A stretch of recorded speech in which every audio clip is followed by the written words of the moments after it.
Hello everyone, আসসালামু আলাইকুম। আজকের এই ভিডিওটাতে দেখাবো কিভাবে ফেলে দেওয়া একটা জিনিস থেকে খুব সুন্দর একটা জিনিস বানানো যায়, যেটা অনেক বেশি কাজেও লাগবে আবার বানাতেও সহজ। আর এই কাজের জন্য আমি নিয়েছি একটা প্লাস্টিকের বক্স, যেটা কিনা আমার কোনো কাজেই লাগে না, এটা ফেলে দেওয়া লাগতো, তাই ভাবলাম এটাকে কাজে লাগিয়ে ফেলি। এখানে শুধুমাত্র প্লাস্টিকের বক্সের ঢাকনাটাই নিয়েছি, আর বক্সটা পরবর্তীতে অন্য কোনো কাজে লাগাবো। আর নিয়েছি কিছু ম্যাক্রেম সুতা। এই দুয়ের সমন্বয়ে একটা সুন্দর লুক দেওয়ার জন্য লাগবে একটা গ্লু গান। প্রথমে আমি হাতের সাহায্যে ম্যাক্রেম সুতার একটা কোনা গোল করে নিয়েছি এবং পরবর্তীতে আঠা দিয়ে সেই ঢাকনার উপরে ওটা বসিয়ে দিয়েছি। অবশ্যই খেয়াল রাখতে হবে যেন ঠিক মাঝখানে ওটা বসানো হয়, কারণ এটা যদি ঠিকঠাক জায়গায় বসানো না হয় তাহলে কিন্তু জিনিসটা দেখতে আর ভালো লাগবে না, একদম নষ্ট হয়ে যাবে। ভিডিওটা যারা দেখছেন তাদেরকে আমি আগে সরি বলে নিতে চাই, কারণ ভিডিওটার একটা সাইডে একটু নষ্ট হয়ে গেছে, মানে একটু ঝাপসা টাইপ হয়ে গেছে, একটু কষ্ট করে দেখে নিবেন। আসলে এটা আমারই ভুল, আমি খেয়াল করেছিলাম না স্ট্যান্ডে ফোন লাগানোর সময়, এটা হয়তো একটু ডিসপ্লেস হয়ে গিয়েছিল, এই জন্য এই জায়গাটা একটু ঝাপসা হয়ে গিয়েছে। এত কথা বলতে বলতে এটাই তো বলা হয়নি যে আজকে আমি কি বানাচ্ছি।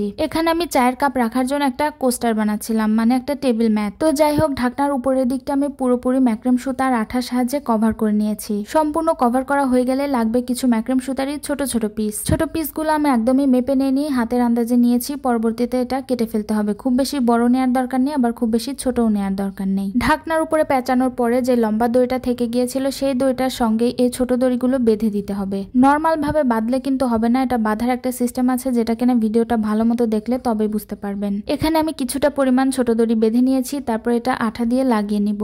এখানে অবশ্যই একটা কথা মাথায় রাখতে হবে যে এই লাইনটা লাগানোর জন্য কিন্তু একটু বেশি পরিমাণে আঠার প্রয়োজন হবে, কারণ এখানে অনেকগুলো দড়ি জয়েন্ট দেওয়া হয়েছে। আর ঢাকনার নিচের দিকে যে অংশটুকু বাঁকানো থাকে, আমি কিন্তু ওই অংশটুকুর উপরেই এই জয়েন্ট দেওয়া দড়িটা লাগাচ্ছিলাম। এটা আঠা দিয়ে লাগানো হয়ে গেলে এই ছোট দড়ির সবগুলো প্যাচ খুলে ফেলতে হবে, মানে সুতাগুলো সব এড়িয়ে ফেলতে হবে। অনেকটা চুলের বেনুনি আমরা যেভাবে খুলে ফেলি, ওরকম খুলে সবকিছু এড়িয়ে একদম সুতা বের করে ফেলতে হবে। ছোট দড়ি লাগানো লাইনটা আমি একটু নিচ দিক লাগিয়েছিলাম, সেজন্য এটা একদম সমান হয়েছে। যদি উপরে লাগাতাম তাহলে কিন্তু এটা উঁচু হয়ে থাকতো। সবগুলো দড়ি খুলে ফেলা হয়ে গেলে একটা চিকন দাঁতের চিরুনির সাহায্যে এটা ভালো মতো আঁচড়ে নিতে হবে।